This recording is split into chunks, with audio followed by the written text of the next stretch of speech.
It's been a while since I've made a YouTube video. I think a month and a half, but I have a crazy story to tell you guys.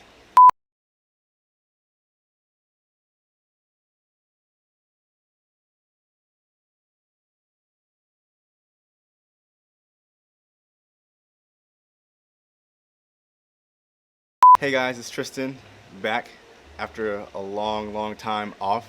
Something happened. Disclaimer, if you watched the last vlog, this has nothing to do with the car accident I was in. It's actually a lot worse than that. So let me go ahead and get the story started. So about a week or two, I say 2 weeks before the end of September, I was in Baltimore and I started feeling a pain um, in my ass. And at the time, I thought it was like maybe a hemorrhoid or something like that, because I've had hemorrhoids before and usually they go away within 3 to 4 days. And so I really didn't think anything of it. And honestly, it didn't really hurt unless I thought about it. Then I like kind of focused on the pain. So I had this for about 3 or 4 days in Baltimore, and then we flew from Baltimore to New York on the fifth day, and it was still there. So I got a little bit worried, but again, not too worried. I thought it was just a hemorrhoid, blah blah blah. I'll be fine. So make the flight back from New York to Orange County. The flight kind of sucked because you're sitting the whole time, and that definitely doesn't help, especially if you do have a hemorrhoid. So the weekend goes by, still there. I'm a little worried, but not that worried. So Monday comes and I go to work, normal day. I was a little uncomfortable, a little bothered, so that wasn't one of my best days. Tuesday was actually another travel day. We were going from Orange County to Kansas City. And I went on the trip anyway because I figured it's just a day trip, so I'll handle whatever's going on with me once I get back. So Tuesday comes, we leave, and that's when the pain kind of starts intensifying. Tuesday came, we went, landed in Kansas City. I went for a walk with one of my coworkers. Felt a little better after that, but come dinner time, that's when it was like almost unbearable. I would say at this point in time, I'm at like a 7 out of 10 pain. So Wednesday comes, I shoot the event for my boss, and we leave to the airport around 3 or 4 o'clock to catch our flight back to Orange County. So between the time that ended, the event ended, and the time I got to the airport, the pain was so bad that I started limping. And not only that, but it was 2 flights back to Orange County because I had a layover in Salt Lake. So it was Kansas City to Salt Lake, and Salt Lake to Orange County. That was about a 6-hour travel day for me, and majority of it was sitting down, and that really sucked. So I get back, and by this time it's Wednesday night. Steph picks me up and she notices I'm limping. We get back to the house around 9:30. At this point I'm more so mentally drained than I am in physical pain, but I am in physical pain, so I'm just kind of stressed out and just want to go to bed. So get to bed like around 10. So this is when it starts.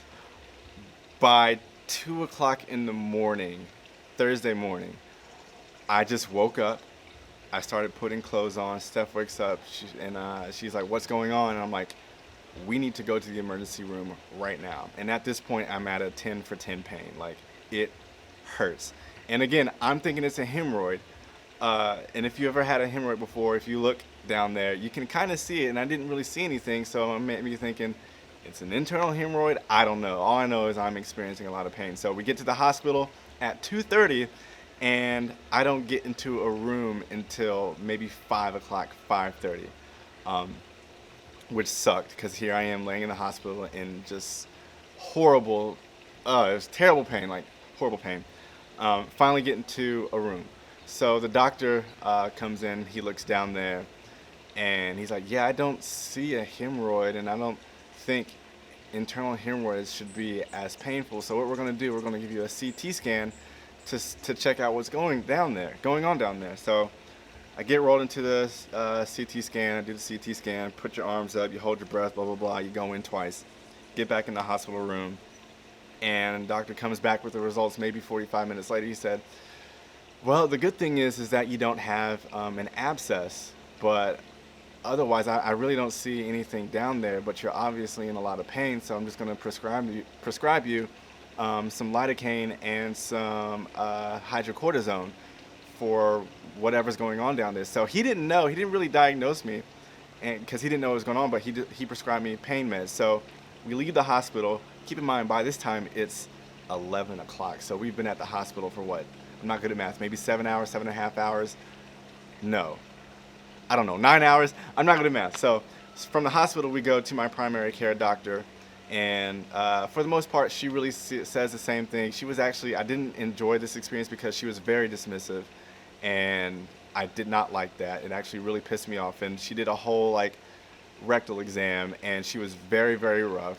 And honestly, like, if I didn't have any morals, I would have punched her in the face because that was really unnecessary, especially with how much pain I was in. But she basically said the same thing. Yeah, they prescribed you this. The hospital prescribed you this, so go pick it up. So the bad part about that is that we went to several CVS's and several other pharmacies, only to come to the conclusion that let me back up, that none of these pharmacies had this prescription. And the one CVS that could get it said they couldn't get it until 2 o'clock the next day, which is Friday. So here I am with nothing to really take for the pain, so I'm just dealing with it all day Thursday. Keep in mind, during this whole time, Steph and I don't sleep at all. So Friday comes around, and we're finally able to get the prescription, and I take it, and it doesn't really do anything. So at this point, in my mind, I'm like, okay, this medication isn't helping at all. I'm still feeling 10 out of 10 pain, and like, what else is going on with my body? I have no idea what's going on with my body. So Friday comes around, and again, during this whole time, not only did we sleep, but the only thing that relieved the pain was sitting in a warm bath. Like, I don't know what it is about it, but I would sit down, the pain would just completely go away, but as soon as I got out, bam, 10 out of 10 pain right back there. I can't tell you how many baths I took within the span of 4 days, maybe 15, maybe 20, but that was literally the only thing that would take the pain away. So Friday comes around, Friday night rolls around, it's a long night. Neither Steph nor I sleep, and let me take a moment to say Steph is an absolute trooper for sticking with me through this whole entire experience, trying to make me as comfortable as possible. But of course, she's not a doctor, she's not a nurse, she can only do so much, but everything that she did for me, I truly, really and truly appreciate her. I love her to death. That's why I'm marrying her. So again, back to the story. Friday rolls around, Friday night's long as hell. Saturday comes around. It's not like we woke up, just Saturday came, and I'm just sitting, like laying. I can't even lay on my back. I have to lay on my stomach. That's how much pain I'm in. And Saturday was just a really, really long day.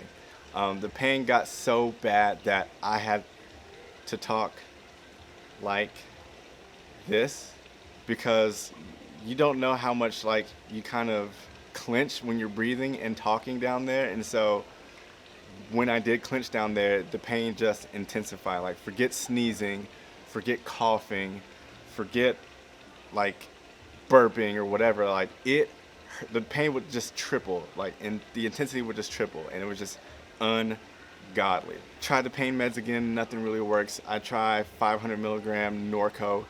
That doesn't work. Matter of fact, it actually made me sick Saturday night at like, I don't know, 1 in the morning. So that would be, I guess, Sunday. So 1 in the morning Sunday. Not only was I in so much pain, but then I was nauseous. I felt like I had to throw up. So now I'm dealing with this sick feeling on top of the pain. It was just a complete nightmare. I tell you, it was a nightmare. Sunday comes around. Sunday night to Saturday, Sunday night was long. Again, we didn't wake up. Sunday just came. 7 o'clock. I'm like, Steph. Oh, let me back up. We went to urgent care on Saturday, like around 3 or 4 o'clock. And this doctor said something to the effect of, wow, it feels like you might have a cyst. I'm going to refer you to a GI specialist. He's going to determine whether or not this cyst is cancerous or not. And so now in my mind, I'm like, what? Could this be cancer? Like, now, like, you put that in my head, and I'm going even more crazy. I'm not a hypochondriac, but it's like, wow, that word cancer, it's like, could I have cancer? So it was a strange. And she was really dismissive as well. She, again, said, yeah, the prescription that the doctors gave you at the ER, those should be fine. Just take those. I'm going to refer you to a GI specialist. The sad news is that you probably won't hear from them until Monday, at the latest Tuesday, and you may not be able to see a specialist until Thursday. And in my mind, I'm like, I'm not dealing with this pain for a whole nother week. That's just not an option. So again, fast forward to Sunday. I'm getting my story all jumbled up, but fast forward to Sunday, 7 a.m. We go back to the same ER. And we get in a lot quicker because we've been there before, they've seen us before, and so they know this is more urgent than the first time. So I get into a room, another doctor, a different doctor comes in, and she pokes a little bit, and she's like, wow, I feel kind of a mass down there. We're gonna go ahead and get you an ultrasound and see what we can find.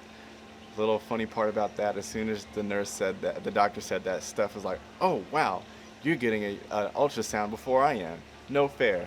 She really wants a baby, but no time soon. So I get the ultrasound, and so if you've ever seen an ultrasound before, like on a pregnant woman, you can see like this, the skin tissue and the muscle tissue, and then you can see the baby. So they did the ultrasound on my ass, and you can see the muscle tissue, and then they got down to where the pain was, and all you could see was a bunch of muscle tissue, but this little, well, I shouldn't say little, this huge like black mass. Like it looked like a black hole, but it was just a black mass. And the lady was like, wow, this might be an abscess. We're gonna get you a CT scan just to confirm it. So again, I go to the CT scan, and they pick it up this time. She said, yep, you definitely have what's called a perianal abscess. If you're at work right now, don't Google it. Just wait till you get home. It's called a perianal abscess. So we're gonna have to bring the surgeon in. Remember Thursday when I told you the doctor said, well, the good news is, it's not an abscess. Well, the reason they didn't pick it up is because at the time it was developing in the skin tissue, but not yet in the muscle tissue. So it wasn't until it developed in the muscle tissue that they picked it up. So I'm going to try to compress this. It's at 12 minutes now. So the surgeon comes in. He's like, yeah, basically we're going to have to drain this thing for you. We're going to have to knock you out, cut you open, and drain it. And the way that this type of the healing process, because of this type of surgery, your wound is going to have to heal from the inside out. So we're going to have to leave it open, and we're going to have to keep gauze in it. And so he says, we're going to try to get you in a couple hours. So on one side, I'm like, okay, a couple hours. I've never had a surgery before. This will give me time to mentally prepare. On the other hand, he did say after the surgery, you're going to feel instant relief. So I'm like, I have this pain. I want to go into surgery now. So he leaves, and 10 minutes later, he's back. He's like, you know what? We just got an empty slot available for you. You want to go ahead and do the surgery? And so in my mind, I'm like, oh, wait, I didn't have time to mentally prepare, but I won't feel any pain. So all I remember is being wheeled into the pre-op area, and the whole time I was asking for Steph, I was like, is my fiance coming? Is my fiance coming? And she was following me, but once, of course, I got into the operation room, she wasn't allowed in there. So all I remember at this point is then they put an oxygen mask on me, and then they stuck a green tube through that mask, and I was out like a light. You know, those times where you sleep so good that you forget when you fell asleep? It was kind of like that. And so did the surgery. I guess it lasted about 45 minutes to an hour. And I woke up, and apparently I was just talking a whole bunch of shit because I was loopy. But by the time I got back into the into my hospital room, that's when the post-op pain set in. So I wasn't feeling pain in my rectum anymore. It was just post-op pain, which is understandable. So that night goes by, and I'm in a lot of pain, but I was hooked up to an IV, so they just kept pumping Dilaudid in there every 6 or so hours so that pain would just go away. Dilaudid is amazing. Again, they had to change the bandages. So the first bandage change, Steph has video of it. I'm not showing you guys. I haven't seen it yet. I probably won't watch it for another year or so. But I didn't realize that they packed 4 feet of gauze into the wound. The incision was maybe about that big, maybe about that deep, but 4 feet of gauze in there. And as soon as they pulled it out, I was like relieved, and I realized that's why I was in so much pain, because they packed it so tight that, like, I don't know, it was just painful. Thing was is that I guess going back to the healing process, Steph, once we got home, would have to change the gauze twice a day. So I went home with the gauze. That night I had to shower. She had to take the gauze out, put a new one in, wake up the next morning, take that one out and put a new one in. So every morning and every night we had to change the gauze twice a day so this thing can heal from the inside out. Because if it doesn't, and if you just like sew it up or you don't take care of it, another abscess can form, and that's something that we definitely did not want. Spent 4 days in the hospital, which kind of sucked.